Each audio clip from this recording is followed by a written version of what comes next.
તો વાત કરીએ જૂનાગઢની તો જૂનાગઢમાં મહંત શ્રી મહેશગીરી બાપુએ પ્રેસ કોન્ફરન્સ યોજી અને જૂનાગઢના ભાજપના આગેવાન અને પૂર્વ ડેપ્યુટી મેયર ગિરીશભાઈ સામે અનેક આક્ષેપો કરી અને આડે હાથ લીધા હતા અને તમે અત્યાર સુધીમાં જૂનાગઢના વિકાસ માટે શું કર્યું જે બાબતે અનેક સવાલ કર્યા હતા અને કહ્યું હતું કે ભાજપને મૂર્ખતાભરી વાત કરવી હોય ત્યારે આ મહાશયને આગળ કરી દે છે।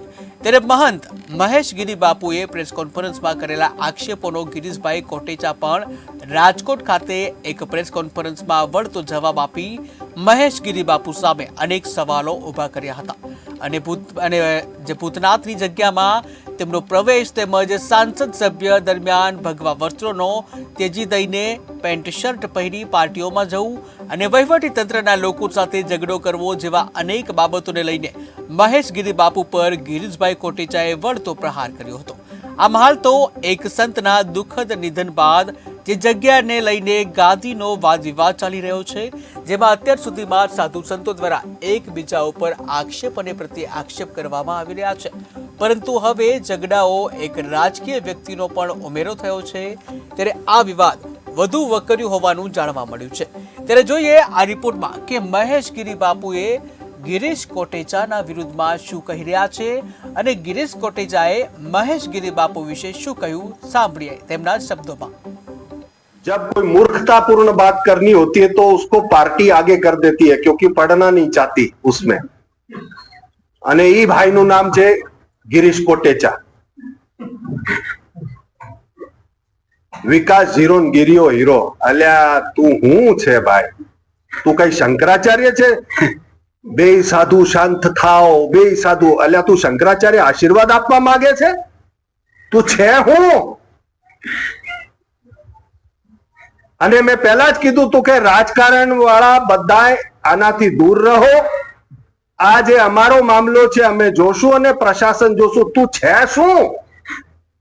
આ હું કે બે જણા શાંત્રીઓ તું ઠેકો લઈ રાખ્યો છે તે જુનાગઢનો ધર્મનો ઠેકો લઈ રાખ્યો છે। મગજ ફાટી જશે મારું।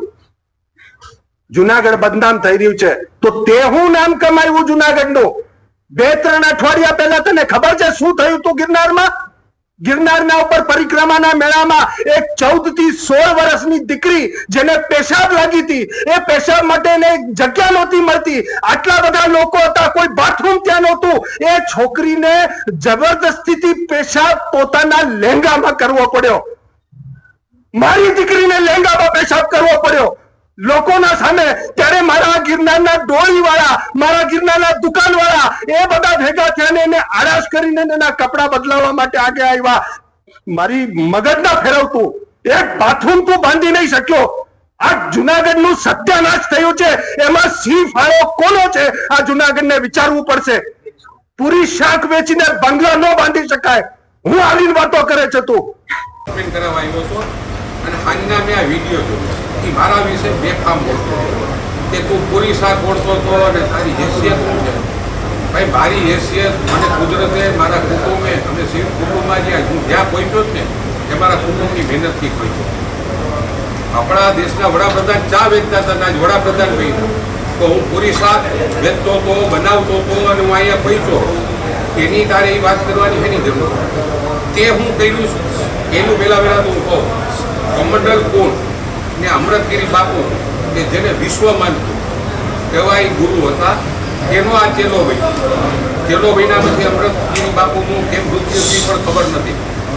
એ પછી એના હાથમાં આ ગાદી આવી કમંડલપુર અને દત્તાત્રેયનું મંદિર અને એક ભેસાળમાં જગ્યા।